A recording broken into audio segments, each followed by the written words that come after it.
It's hard to believe that these two Pixar bangers are celebrating these huge milestones. That's crazy. Hey, what's up, guys? Alan here. Welcome to another episode of Thoughts on This, where I or we rather speak out our thoughts. And today I am joined by a special guest, my pal Andrew Wood. Andrew, how are you doing today? I'm doing pretty well. Thank you so much for having me. It's kind of insane that these movies are reaching these milestones considering they were well, one was huge in my childhood. The other one was more in adult, more in my teens, but it's wild that you know, it's already 10 years old. It is crazy, and it is an honor to have you here. And today we are going to be talking about these Pixar films that have been reaching these milestones. So, in Pixar, it's been around since the late 80s and the 90s. How big of a Pixar fan would you say you are?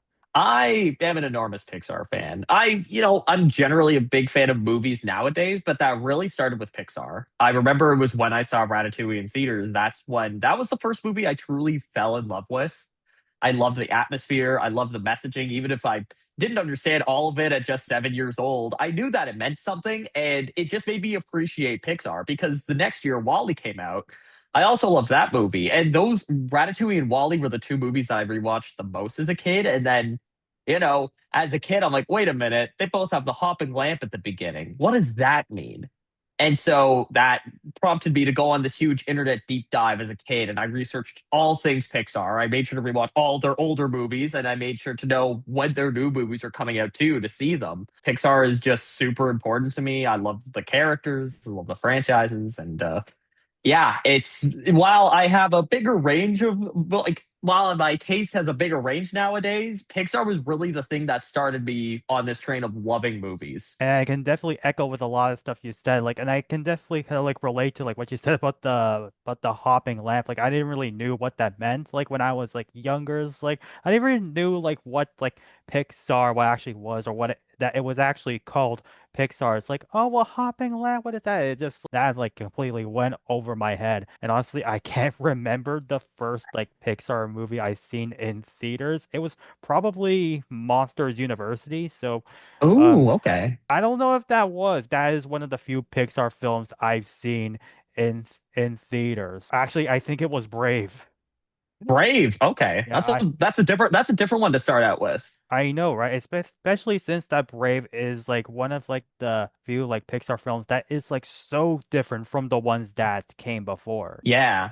It was to the point where I love Pixar that I actually researched a lot of the people behind it as well and the company culture. As a kid, it feels weird that, I have a hard time memorizing historical figures, but I'm like, yeah, I know who John Lasseter is. I know who Andrew Stanton is. That's how I learned about Tom Hanks. Tom Hanks, Tim Allen, John Same. Ratzenberger. Yeah, exactly. It feels really weird to think that I was this obsessed with Pixar as a kid, but it was it was very important to me growing up, and I think it shaped a lot. Pixar as a whole shaped a lot of my tastes going into adulthood. Oh yeah, absolutely. And I think a lot of these films they are a staple in mainstream media and a lot of our childhood. It's one thing to say that Toy Story is over 30 years old, but I think when it comes to other Pixar films it's kind of it's insane. And it's funny that you mentioned before you said a lot of these films are reaching their milestones, and that is exactly what we are going to be talking about. So, Andrew, are you ready? Yeah, I'm ready. Let's do it. All right, so to kick things off, let's start off with the film that recently turned 10 years old, Finding Dory. Before we discuss our thoughts on Finding Dory, I think it's only fair that we talk about the film that really started it, Finding Nemo. So, what are your thoughts on Finding Nemo? Yeah, so Finding Nemo, I remember seeing that as a really young kid at my aunt's house. And when I say really young kid, I mean even before Ratatouille came out, because I think Finding Nemo was '03, I believe. And so, Yeah, yeah, or '03 or '02. And it so I was saw it as a 03. really young kid. I saw it as a really young kid, but I was too young to really register that. It wasn't until later in life that I'm like, oh, wait, the same company that made these movies that I love also made Finding Nemo. And so as a result, it was one of the later Pixar films that I really saw and, was able to appreciate because It started off, of course, with Ratatouille and Wally, and then I started going through the backlog, and a part of that was Finding Nemo. I remember finding it was through a DVD at the thrift store, and that was finally my opportunity where I got to see it. And it's a really solid movie. It's very good. I think it not only does it, not only, of course, the characters are really strong. I really appreciate the underwater journey and everything Marlin has to go through to find his son. Can I just say, I think that movie is one of the first ones that really, like, you see it and you think, wow, this doesn't seem like it's made in 2003. The ocean looks beautiful in the movie. The character designs are very solid. There's very little parts of it that I see that I think, oh, yeah, this was clearly a 20, clearly a 25-year-old animated, nearly 25-year-old animated film. It's very solid looking. I absolutely adore the atmosphere. That ocean like environment, the reef, like it was like a lush, like vibrant, like colorful sight to see. Like I love that we went to like all these like different parts like of like the ocean. I think it added to like that adventure aspect. This is a masterpiece. Like it's a true Pixar classic. I mean, I grew up watching the film. Like I was kind of like on the same boat with you, where like when I was younger, like I didn't really fully appreciate like the substance of it, because I was younger at the time. It wasn't until like I got older that I started to appreciate it more. And I everything about it is just a classic. I mean, I still have the DVD up till this day. Nice. I also just really like I really appreciate Marlon's character arc. I really think that him learning, going on this adventure and learning more about the importance of letting his kid be a kid, learning about Nemo, like the importance of Nemo making mistakes. But it's also understandable from his end because what happened to him at the beginning of the movie, I think, is probably one of the most memorable scenes. Super Yeah, traumatic. yes. That opening scene was like that was the perfect setup of like his character development and pretty much the emotional tone for the rest of the film, his like grief and like what happened. I feel like that was like the anchor point of like what added to like I guess the emotion of the film and everything you just like laid out. I think that's something that parents can resonate with. One subtle detail I appreciate about that opening as well is that Marlon is very playful in that opening scene specifically. Like you could see him playing jokes with Coral, his wife, and then as obviously after all that, then he becomes a very paranoid dad. It's just a bit of It's like a very subtle like character dynamic shift that I Yeah. appreciate. I think it was really telling of Yes. how emotionally intelligent that film really is. Yeah, I know, and I definitely agree with you on that. Yeah, another thing I appreciate about the movie too is the way that, one of the strengths of Toy Story as a franchise I find is that they don't just go in one setting. They don't just stay in Andy's room. You see how toys are in an antique shop. You see how toys are in a pizza place, vending like not vending machine, claw machine. And then I feel like Finding Nemo does the same thing where you get to see, oh yeah, how are these guys in a jellyfish field or a current or even a fish tank? Yeah, absolutely. Another thing I did like too is that like each character like had like a lasting impression. Like I feel like even like the minor characters like they're like a lot of them were instant favorites. Like you can connect with them, sympathize with them, and a lot of them they make the film more fun. Like if I could give one example, I would say like, Bruce. Like even though like he wasn't exactly like the bad guy, I thought like he was like one of those characters made the film a little bit more interesting, I would say. You know what? When you said entertaining characters, Bruce was the first one that came to my mind as well. I had a Pixarpedia as a kid where it listed, every fact about a lot of Pixar films. And that's where I learned a lot about the company. And they classified in their villain section, they classified Bruce as a villain. And it just made me think because he's not really the villain at all. Yeah, Like the villain, there's not really a villain in this movie, which especially for, a movie intended for general audiences or a kids movie, really, that's pretty impressive. The movie didn't really need a villain. There was just a lot of obstacles, but really the whole, really the main like I wouldn't really say there's a main villain, but really the progression of Marlon's character and how brave he becomes, I think it's compelling enough. You don't really need a conflict for that. yeah, I agree with that too. Because I feel like he could have been like this like generic like villain shark because like the stereotypical shark, like, oh, he's a small fish, I'm gonna eat you. But nope, they didn't really go for that. Instead, they just made him like it made it kind of like make give off the impression that he was like a little bit like a villain-esque, but it's really like more of a comedic character where like he Yeah. doesn't like doesn't eat fish. I think the most iconic thing that came from Finding Nemo is the seagulls. It's kind of wild how even Oh now people yes, the reference it's wild seagulls. how now even now people reference the seagulls. Those are one of the things I remembered like from the first film, and that plus just keep swimming, just keep swimming. Yeah, that's another thing I hear a lot too. And yeah, Like you know, it's kind of funny that this is our first time mentioning Dory, who's an important part of the movie too, I considering the movie we're going to be talking about. exactly. Dory carried a lot of that like humor like in this film. Like I think like she basically like owned every minute of like screen time that she had. Like, she's weird in the best way possible. I think it's the best way to describe her. You know what? I will maybe a little controversial. Dory took me a bit to grow on her. At first, I thought it was going to be a little annoying, and I didn't really know how I felt about the character in the first impressions because it just felt like the scenes were a little bit slow. I found that her short-term memory just made scenes kind of drag on a bit, but they really won me over in the end with how charming she is, and also her bond that she had with Marlon. I thought that was a really sweet friendship. Honestly, I feel like I could write the same thing. Yeah. Yeah, I think as soon as I got older or something, I think this is kind of like the role that made me appreciate Ellen DeGeneres as a comedic genius. Like, It was really weird when I found out. Oh wait, that's who played the wait, that's who played the blue fish from Finding Nemo. That's right? really wild. Aside from all the personal stuff that's come out about Ellen DeGeneres, I thought she did a really good job in this role. And I think now that we're talking about Dory, let's talk about the film that took 13 years to be released, Finding Yeah, Dory. Yeah, it's crazy that it's been 10 years. Like, how crazy what is that? I don't know. Yeah, I know. It's wild that it's been 10 years, and which it's nearly been as long in between like now and then compared to how long it was between Finding Nemo and Finding Dory.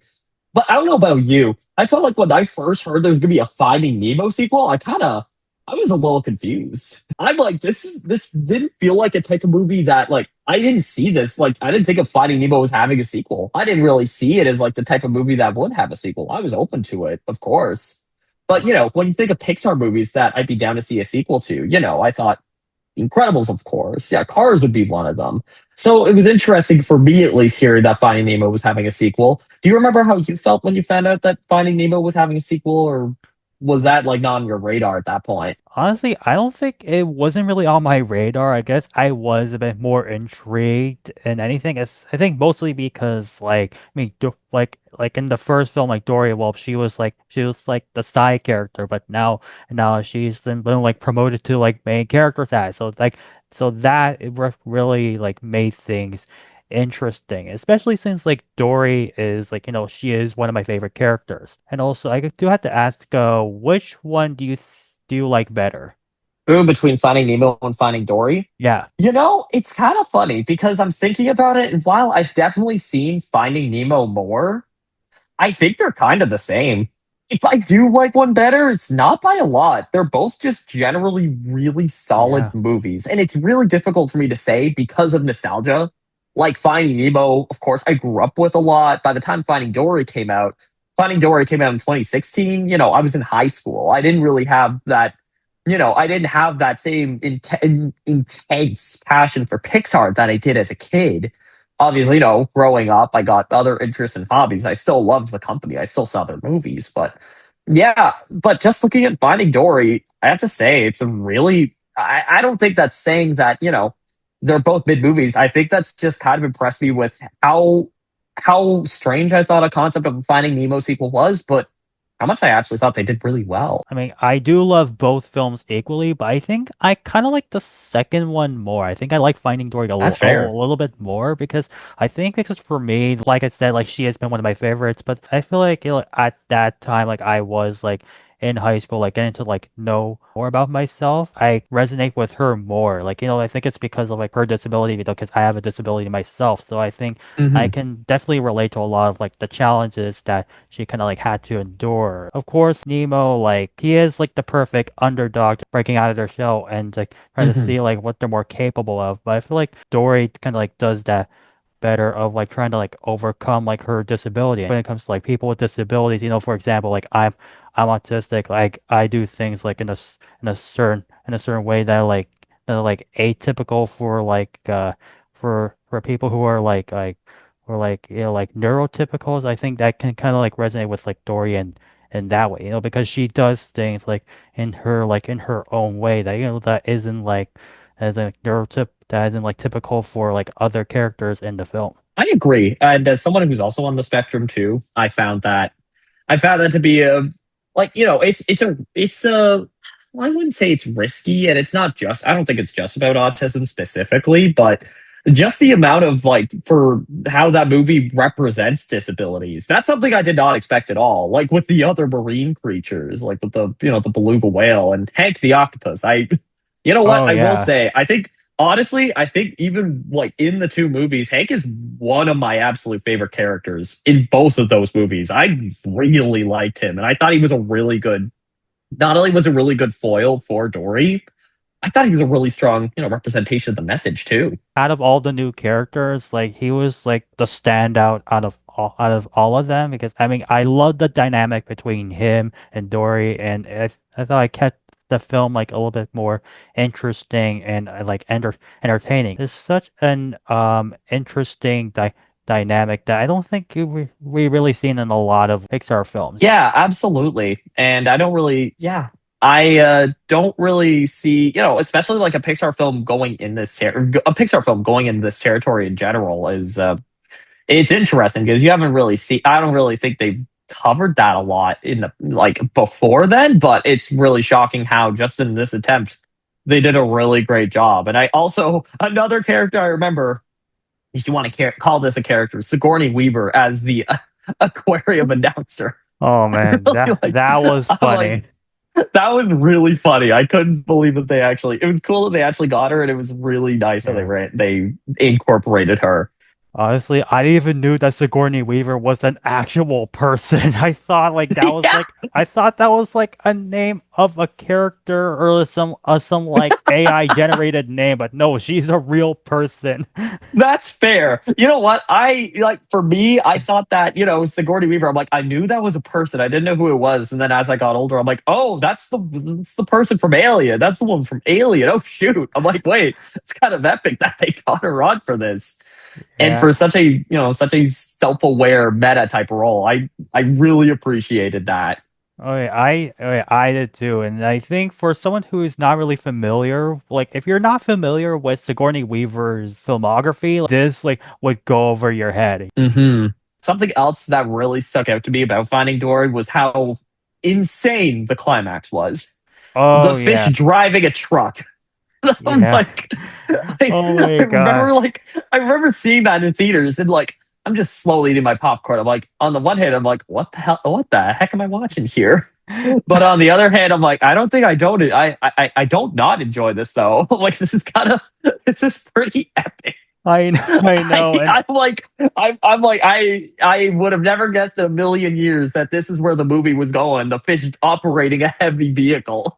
I mean, I didn't know where this was going, like either. And I think that's one of the things I like about this film, and I like how this film was more on land and then like in the ocean, because I feel like when it's on land, it's like the perfect setup of like more like crazy antics or like shenanigans. I think that fish driving the truck was like a perfect example. Like I remember like watching this film in theaters, and there was like that slow mo where of like the truck of like falling into the ocean, and the song like "What a Wonderful World" was playing, and remember Yeah, like that's right. yeah, I remember like like me and a lot of people in the theater like laughing during that scene. Like that was hilarious, and It is absolutely nonsensical. It's so weird because like it it shouldn't is. work that well. Like Finding Nemo, like I'm not gonna say the cartoony fish movie is realistic, but there's been like a certain ground, like there's certain ground rules. Like I feel like there's a certain standard set. And this just takes it like this just goes way above. Oh yeah, what are the fish realistically able to do? But I didn't hate it.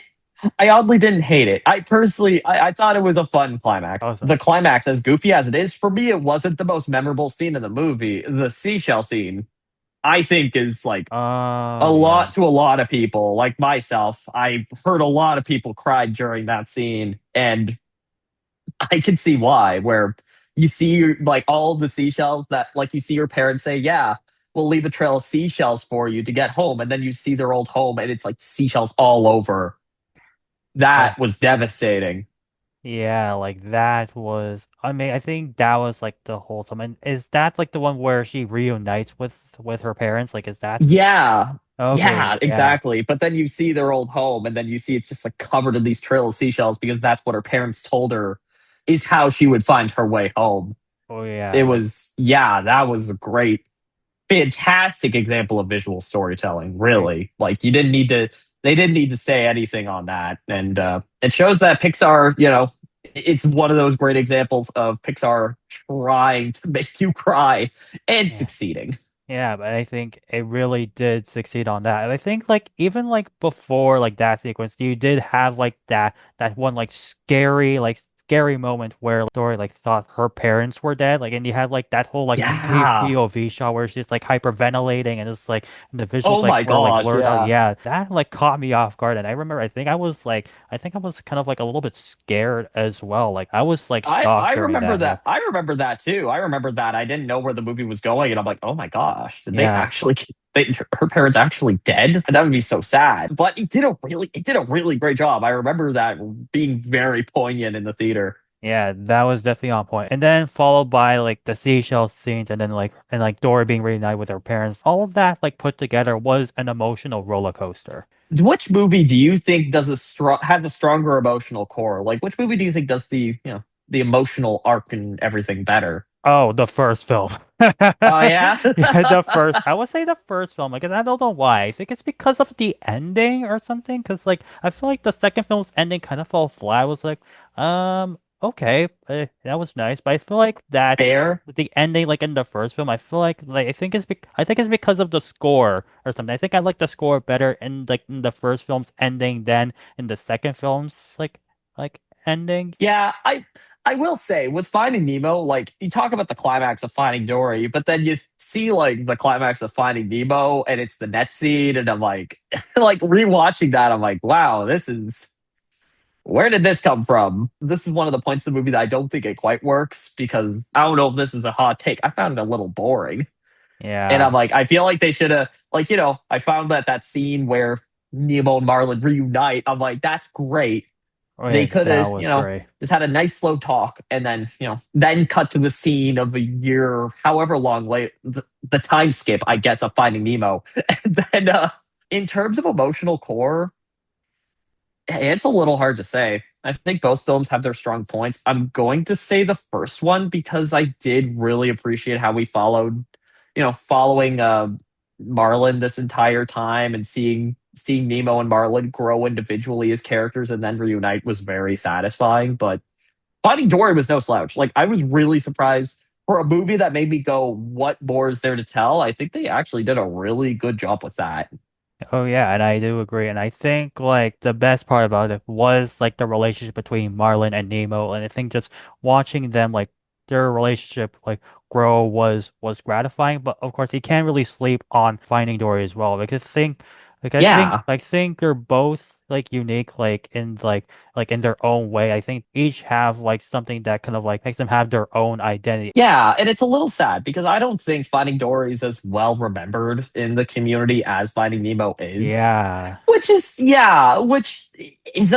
that's really unfortunate. I think that's also because, Finding Nemo came out at a time where, CG was a lot newer, and if with Finding, and Pixar was in general a very hot commodity compared to 2016, where the hype kind of died down a little bit. But the fact that they had these two movies that are both just as good that came out this far apart, I think that's something that's a huge accomplishment. Thank you for that insight, Andrew. Now let's talk about another franchise that celebrated its milestone, Cars, as it has been 20 years since the first film came out. Andrew, how crazy was is it that it's already been 20 years? It feels really wild that it's been 20 years, especially since Cars is still in the it's still in the public sphere, especially I think especially in our age group. I'd say people still pretty fondly remember Cars. The first movie, I see a lot of online content now.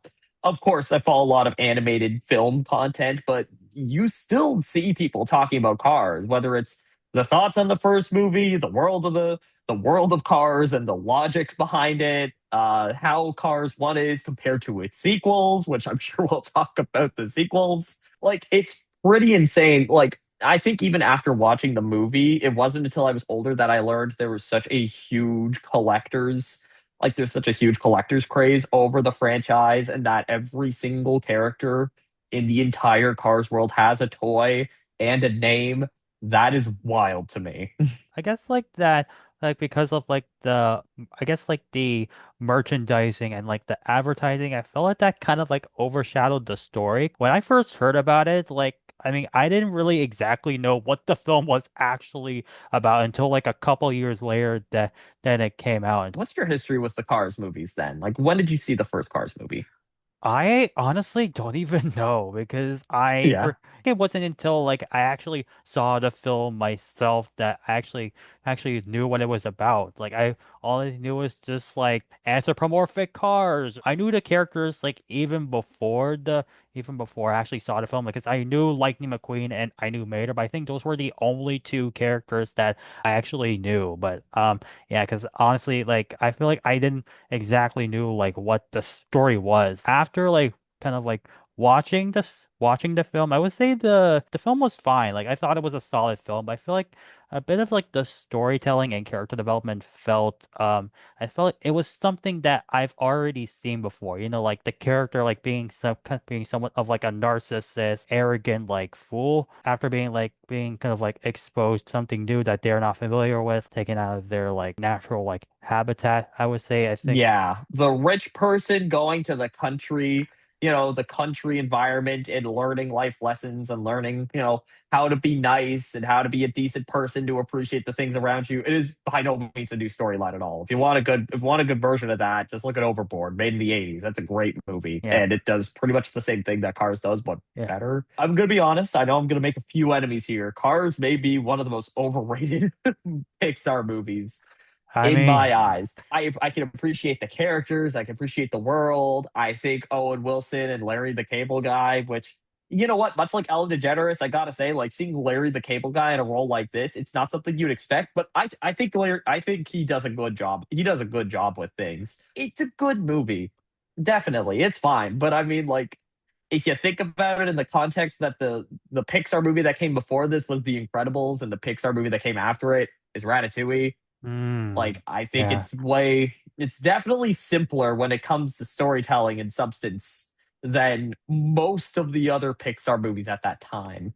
In my opinion.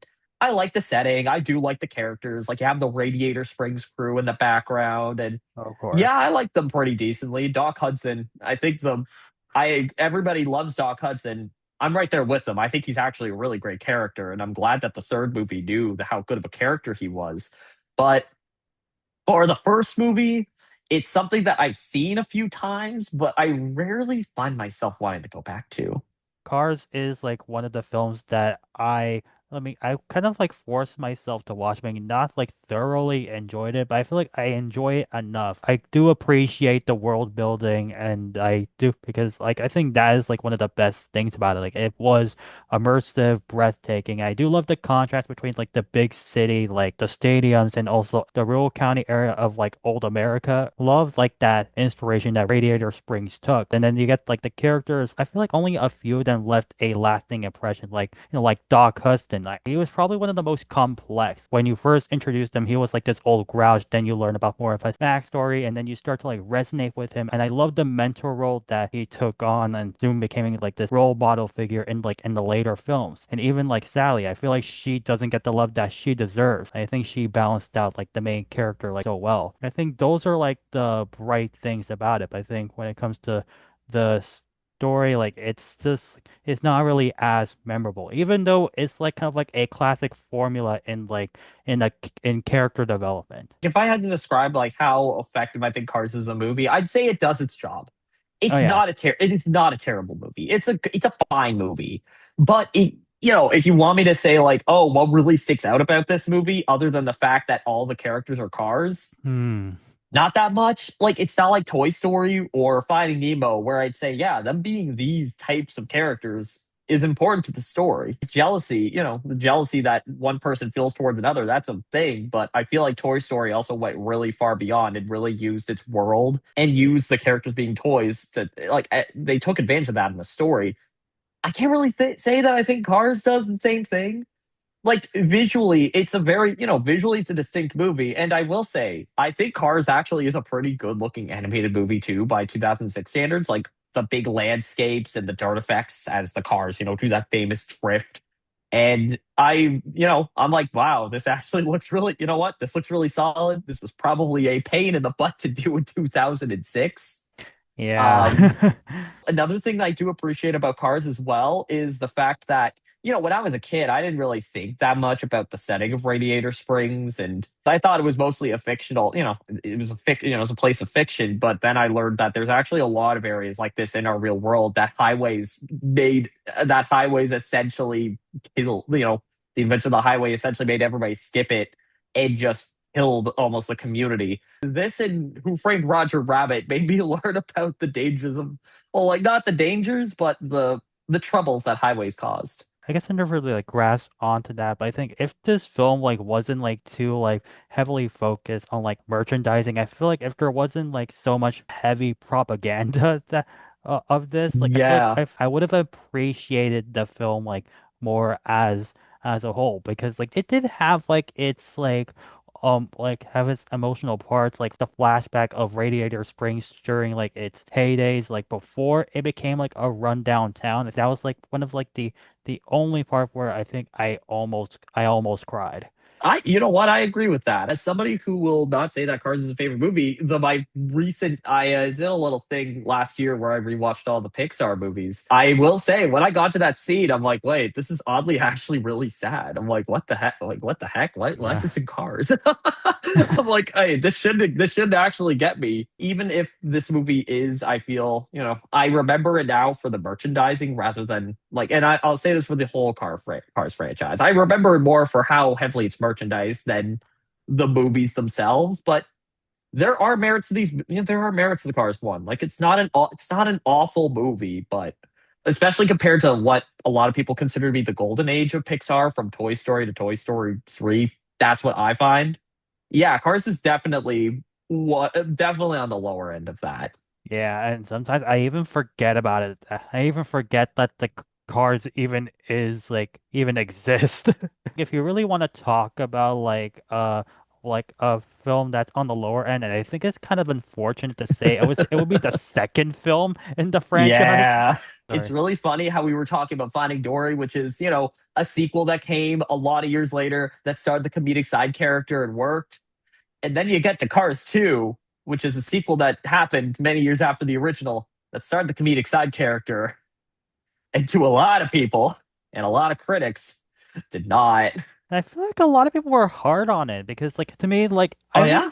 it was not bad. Like, I mean, it felt inconsistent to like from like the first film, and it felt more like a standalone film, like other than an actual like follow up. But I think it was still a fun film. Like, I think there was a lot of things to like about it. I mean, I did like that they expanded the world beyond Radiator Springs, and we went to all these different countries. Like I think the spy espionage feel like is what made the film action packed, and the score like in the second film, like I thought it did its job in like elevating like all those like spy scenes, which is now that I think about it, it is kind of out of pocket. I would say, but there were times where like the writing was flat, and I feel like there were a few things that made it cringy. The pacing was uneven, and Oh, that yeah. and that plot twist at the end didn't really feel organic. I'm like, what the heck is going on here? Because you have the twist at the end with the villain, and then it's all Yeah, about this biofuel. It's actually the fuel corporations trying to do this. I'm what is happening in this movie? yeah. I'm like, Honest, what is this movie trying to do? For a first movie that is so generically written and very by the numbers, this movie is not by the numbers. And you know what? Like, that's not. maybe it's not always that's not always a good thing because I'm like hearing the plot twist at the end with what the villain's trying to do, and I'm like, what the heck is this? And Yeah. man, you're telling me about the writing, and I really don't remember a lot of the jokes landing. I mean, I think the thing that infuriated me most, and this infuriated me as like an 11-year-old seeing the movie. I remember seeing the movie and just thinking, what is this? It's when at the end it was like Lightning McQueen or Mater had a bomb. I think it was Mater had a bomb on him, and then like Mater is trying to tell Lightning McQueen, like, dude, I have a bomb. And then like McQueen said, that's right, Mater, you are the bomb. And Oh my God. I'm like, That how can you interpret like what is this? and Like, how that's can you interpret that sentence like that? and that's one of the things that made the writing so cringy. Like that is one of the Yeah, cringiest. that's the first time I saw a Pixar movie. Like, what is this? Yeah. Like, what am I watching? What am I doing here? Yeah, it's unfortunate. Even though like I love they were trying to do with like the friendship between like Mater and like Lightning McQueen, where like one feels embarrassed about the other, and then they kind of learn to accept them for like all their quirks and for like their weirdness. I thought exploring like that conflict between those two, I think that was pretty smart. I love that they were doing that. And I also love the opposites attract trope that they did with like that purple spy car, like Holly Shitwell and Mater. I mean, that like kept things entertaining. And like Mater, like if you love Mater, like you would like love this one because like he brought in like a lot of like that humor. Mater's a very, he's a very goofy side character. He's good for this type of movie. Like, Larry the Cable Guy really does, like, he embodies that countryside and the sense of humor and like that small town charm that Mater is trying to represent. I found that when Mater got sad, I actually, I felt it actually got me a little bit because I'm like, man, he's usually a really happy guy. And then when he gets sad, like, Lightning say that he's going to leave Radiator Springs. I'm like, oh, I'm like, wait, shoot. The bond of Lightning and Mater does feel pretty genuine, which they did a good job with that.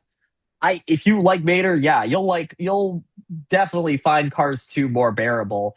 I don't know if I'd say Mater could hold up a main character position for me because I personally find him I find him better in smaller bursts and not all the time. And especially with these spy cars thinking that he's a spy for this long. And I'm like, Yeah. how the heck did these spy cars think that Mater was a spy for so long? How does that happen? How does that Yeah. work?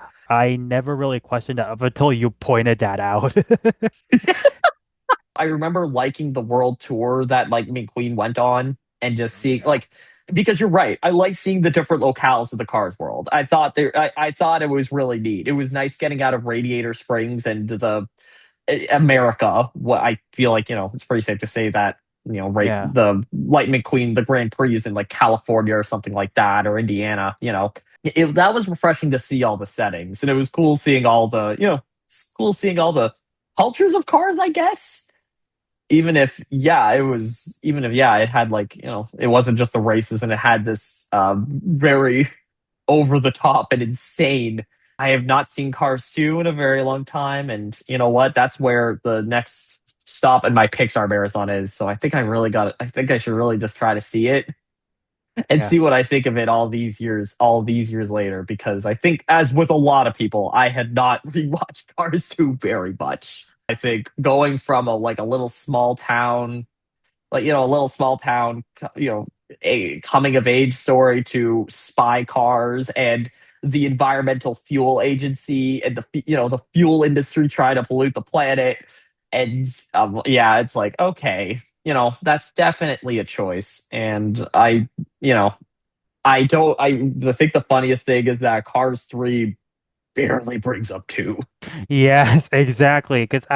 It's funny that you mentioned like Cars 3 because like I think that's like a perfect transition of like the next film that we're gonna talk about in the franchise. Like, yeah, I feel like Cars 3 felt more like a proper sequel Totally. to the first Cars film. It's like forget about everything that happened in Cars 2. Pay attention to this film. And it's funny that you say that it barely mentioned anything that happened in Cars 2. It's like they want you to forget about everything that happened in Cars 2. It's almost kind of like the Suicide Squad. Like I didn't see the second Yeah. Suicide Squad, but I know like a lot of people didn't like the first film, but then they make the second film which was like I think it was a lot better than the first film. I'm in the opposite position of you. I have not seen the first one. I saw I saw James Gunn's Suicide Squad, and I gotta say, it was actually a pretty great film. It's unfortunate with Cars 2 as well because it was before we moved to Cars 3. It's unfortunate with Cars 2 because it was Pixar's first fumble. Like they had Yeah. nonstop hit after hit, and this was their first time. I'd say that it represented just like a bit of a quality drop with Pixar. They still present mostly very good, like mostly really good movies, but I'd say not as consistent and not as high. But it's yeah, I'd say that's what I remember Cars 2 the most for was like the fall after the almost the 15-year high that they went through of making like constantly phenomenal movies. Yeah. And what didn't actually help that Cars 2 literally came out a year after the third Toy Story film, which won an Yeah, Oscar. I know. What a follow up because Toy Story 3 so freaking good. Oh, yeah, Like definitely. I just remember being so impressed with that movie and what it did, how it actually aged up the characters. And it's like there's a reason. I think Quentin Tarantino recently did an interview saying that the Toy Story trilogy is one of the best trilogies of all time. I'm like, I think that Yes, I that did speaks for hear that. itself. That speaks for itself. Like the Toy Story trilogy is phenomenal. And then right after doing like one of the greatest sequels they've ever done. I mean, I still think Toy Story 2 is a little bit better, but really is neck and neck between Toy Story 2 and 3. And then go from Toy Story 3 to that is wow. Yeah, Just I know. wow. Yeah, I think Cars 3, I think it's like they learned their mistake from the second film and it was like, nope, let's go back. It's like let's go back to like the roots of the first film and just like rehashed it to kind of somewhat like fit like the current like decade at the time. And just to think that by next year it's gonna be 10 years since the third film came out. Oh my gosh. It's weird to think that it's been 10 years since the Cars movie because I thought that they were going to produce a Cars movie every so often, which I'm kind of glad they didn't because I think the third movie was a good place to end off. I don't think Cars 3 is the greatest movie in the world, but I have a lot of respect for it because it is the Cars 2 there never was. It followed up on Lightning McQueen's character. I Oh yeah. appreciate the fact that it's following newer cars coming in, even if the fact that cars don't really age, I don't know if it worked entirely, but I do respect that. Yeah, he's getting older. He's an older car, and I appreciate him trying to find himself. And I also appreciate the ending with the oh my gosh, what is the yellow car? What is the yellow Cruz cars? Ramirez. Cruz. I knew Cruz was a part of it. I forgot it was the first and last name. Yeah. I like Cruz Ramirez's character. I thought Oh she yeah. was I thought she was really charming. I like that bond between her and Lightning, and I really appreciated the ending where Lightning became more of an advisor role instead of in the Yeah. spotlight. I think that really helped, tie together his character of going from the hot shot to being humbled down, and now he knows that he can, you know, now he knows that this isn't his place, but he wants to support others and help others, and that's truly selfless of him. But that being said, there's things I appreciate about Cars 3, but I also just find it to be it's really odd. It is a it's almost like a drama.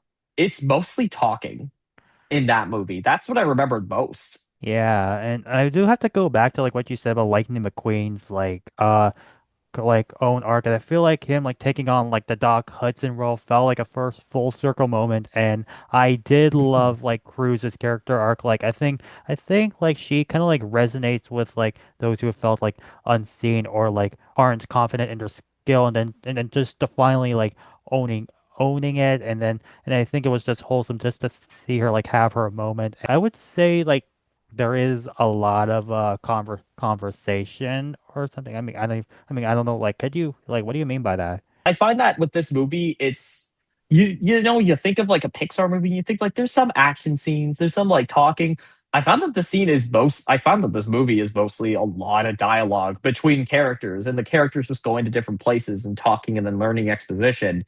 Especially about Doc Hudson. I'm shocked of how much of a role that he had, and I gotta give him credit. I'm really happy I feel like they knew what they had Yeah. with Doc Hudson because they really focused on him a lot in this Oh movie. yeah. I was And not expecting that, but I felt like it was very. I personally really appreciated it because, especially since I think in Cars 3, it was confirmed that he broke or died or however that worked. I So, think it's because like the actor like I think it was Paul Newman. I think yeah, because he passed away. Yeah. Yeah, Paul Newman passed away in real life, but then they also reflected that in the movie where he has since been gone. Like he's not physically in the movie, but he played his past played a big role. Am I correct in that? Yeah, you're right. Yeah, and I think that was like the great thing about film. Like it's I like how they kind of like made it somewhat a legacy film. Like the presence of Doc Hudson was felt, and I loved that it was kind of like the backbone like of like the main character's like arc, and I feel like that elevated that emotional tone. You know what it reminds me of now that you mentioned it like that? It reminds me of the Falcon and the Winter Soldier. It reminds me of Captain America's presence in Yeah. that because everywhere they talk about Captain America a lot. They talk about who he was as a person and what made him stand out. And I remember that was before then I thought Captain America was like a fine character, but I think it was that movie that really made me finally maybe say, oh, this is what makes him stand out as a character, and this what makes him important. And I already really liked Doc Hudson in Cars, so just seeing him have more of a role in three, I thought was really fitting, especially with how important of a character he was in Cars one and how he just didn't appear at all in Cars two.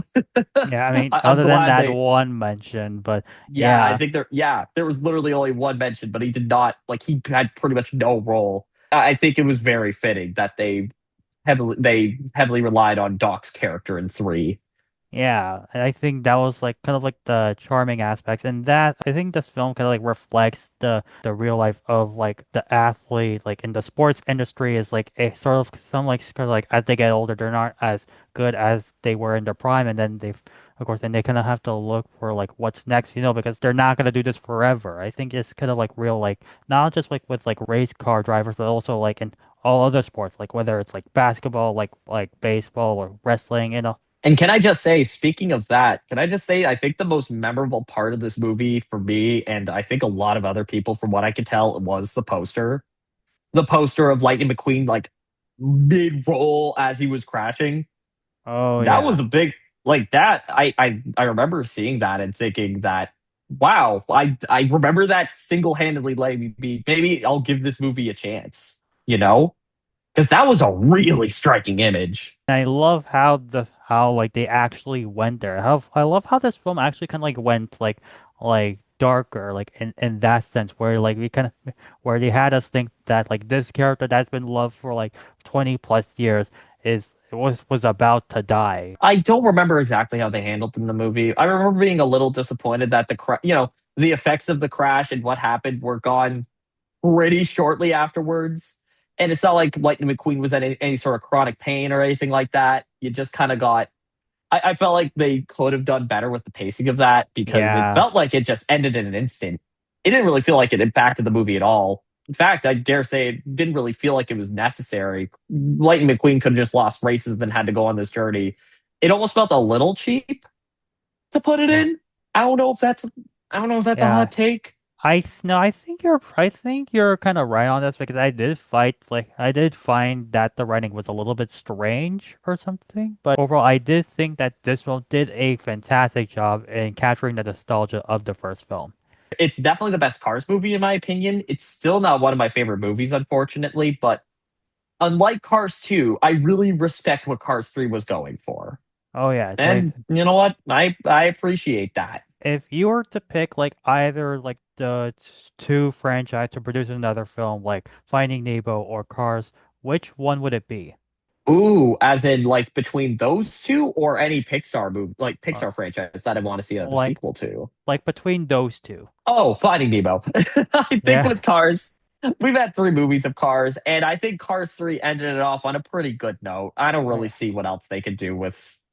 Frankly, I don't really see else they could do with either franchise, to be honest, unless they did something where, Nemo gets older and he grows up and then I don't know, he's taking care of Marlin and Dory or something like that. I don't think either of these two films really need a sequel. I think they're fine. I think they're in a fine place just the way they are. As with Finding Nemo, Finding Nemo's a super solid duology and Cars wrapped up in a good way. So I don't really think all these franchises need sequels. Yeah, I would kind of agree. Like, there isn't really much that you can do with like either franchise to make another sequel out of. I mean, unless you would do like for Finding Nemo side, unless you would do like Finding Marlin or something. I don't know. Marlin gets old and he gets memory loss, and then Nemo has to find him. That'd be wild. Or That'd yeah, be wild. I don't know if that sounds really dark and really depressing. Honestly, I don't know if I want to see that. I mean they did like Nemo and Dory. Might as well like Marlin's turn to like be lost or something. I don't know. Yeah, fine. And then once they do that, there's no other characters to lose. I mean, I don't know. Finding Bruce, maybe finding Bruce would go a little hard, but Oh my God. I, Finding Bruce, that was so funny. finding the giant great white shark. Yeah, that's man, what a that's cinema right there. Yeah, But I think both the movies are just fine where they are. I don't think either of them need sequels. fair enough. And is there an like any other like franchises like other than these two you would rather see sequels out of? I mean, I think Inside Out has like Inside Out already and Inside Out 2, and it's quite good. I think Inside Out has a little bit of potential. I feel almost a similar way with, how Cars 2 wasn't the sequel that wasn't the sequel that I think was the best for Cars, but Cars 3 was. Like, I'm hoping Incredibles 3. I think in Incredibles 3, where they actually do have the characters aged up, I know I don't think it would work for Finding Nemo. I think it would be really cool for Incredibles. Yeah. I think there's still a lot to explore in the world of Incredibles, and I'd love to see what they could do with it. Hopefully with Brad Bird, hopefully with all the production time this time, because I know that Incredibles 2 was pushed forward a year ahead of its schedule. And, I would have loved to see what Incredibles 2 was going to be when they had all the time that they could get instead of having to rush it out. And similarly, I'd love to see they an incredible sequel where they actually have a lot of time to develop the concepts, because Incredibles is my personal pick for best Pixar movie, and I think it still has a lot of potential. I feel like Inside Out makes the most sense, because I feel like I feel like there are so many emotions that you can like introduce like in each film if you decide to produce like multiple films like after the second film. And even Incredibles, like there are so many other like I guess like superhero storylines that you can and that you can like they can play around with. You can kind of like create like I guess like multiple stories like like because you get Spider-Man, like Captain America, Thor, or Avengers. Like you could basically kind of like do like that kind of thing with the Incredibles. Like there's so many like villains and superheroes that you can like introduce like in each film. And I think I sort of like mentioned this like in another video that I did about like Pixar like dying out of like original stories, that like if there are like two franchises that would make sense to expand like into a franchise is Incredibles and Inside Out.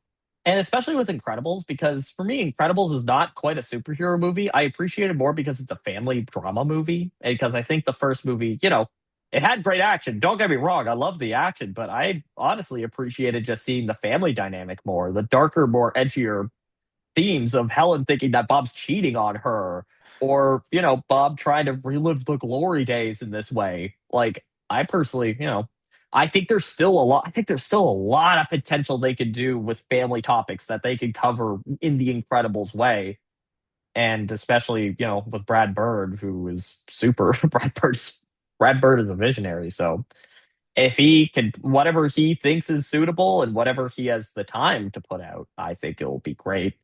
Yeah, yeah, 100%, 100%. But I think that's almost like the time that we have. And is there anything else you would have to add, like to add about either like the Cars franchise or like the Finding Nemo franchise? I'm happy that they were very tasteful when it comes to the sequels of these franchises, because well, I think if we don't need a Toy Story, we don't need a franchises where like they're just gonna keep on making movies every single year and then try to which will eventually if you make the more movies you make, the more you're eventually gonna make one that's not as good as the other. So I think it's nice where they laid it off at. I think that sums up everything else. And if you guys agree or disagree, let me know down in the comments. And if you haven't already, subscribe. That would really mean a lot. And thanks, Andrew, for being here today. I had so much fun with you, and hopefully we could do this again. Yeah, I'm down to do this again. I love talking Pixar Disney with you. And let me know like what other like Pixar franchises or Pixar films like do you want to see on this channel. That's all we have to say, and I hope to see you all next time. Bye.